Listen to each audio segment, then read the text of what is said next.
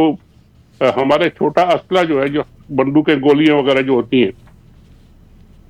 وہ بڑی تعداد میں ایکسپورٹ ہو رہی ہے، اور ہم ڈیمانڈ کر رہے ہیں، میں نے ایک دو جگہ اور بھی کہا کہ ہم ڈیمانڈ کر رہے ہیں کہ یہ بتایا جائے کہ یہ کہاں ایکسپورٹ ہو رہی ہے، وہ جا رہی ہیں تھرڈ پارٹیز کو، دبئی جا رہی ہیں یا کہاں جا رہی ہیں، وہاں سے پھر وہ اسرائیل جا رہی ہیں، سننے میں یہ ہے۔ یہ اگر ہو رہا ہے سارا تو پھر یہ تو پالیسی آپ کی پوری الٹ گئی نا. پھر اس میں تو آپ کا لوگوں کا, آپ کے پورے پولیٹیکل پارٹیز کا, آپ کے ساری سوسائٹی کا کوئی رول ہی نہیں ہے. یہ تو چند لوگوں نے بیٹھ کے آپ کے ملک کو بیچ دیا یا کمپرومائز کر لیا یا کیا کر لیا, تو کوئی بتانے والا نہیں ہے اور کوئی ابھی تک تو پوچھنے والا بھی کوئی نہیں ہے. یہ ہو رہا ہے, بالکل یہ صحیح کہہ رہی ہیں آپ, یہ ایسا ہی ہے. اور جب یہ باتیں نکلیں گی تو پھر پتہ چلے گا کہ کس نے کیا ڈیل کی اور کس نے کیا کمایا اور کیا کھایا. بہت شکریہ جناب شاہین صہبائی صاحب, اور آپ تمام لوگ بھرپور اصرار کیا کرتے ہیں کہ آپ شاہین صہبائی صاحب کو تھینک یو, ضرور آپ ساتھ لے کے آئیے گا. میں بہت شکر گزار ہوں, احسان تھینک مند یو. ہوں آپ کے کہ سر آپ شامل ہوتے ہیں. مگر آج جو میں میمز کو دیکھ رہی تھی ایکس پہ بہت زبردست ہے, جس میں chief of the army staff جو ہے ان کو تنقید کا نشانہ بنایا گیا. میرا خیال ہے جناب شاہین صہبائی صاحب ہمارے سے الگ ہوئے.